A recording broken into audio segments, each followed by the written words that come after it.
This is a quick demo on how to use this tube furnace. I'll start first with using the vacuum pump to apply vacuum on the tube. So first you need to make sure that this vent is closed, and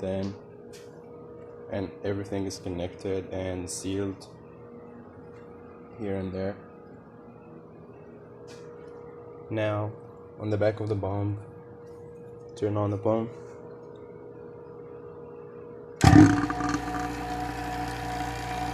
and then open the valve.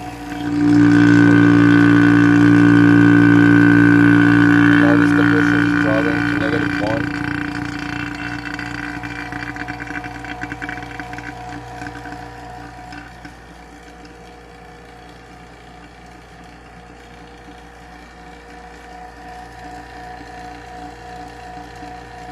And keep it on for like 5 minutes, and then close the vent, the valve,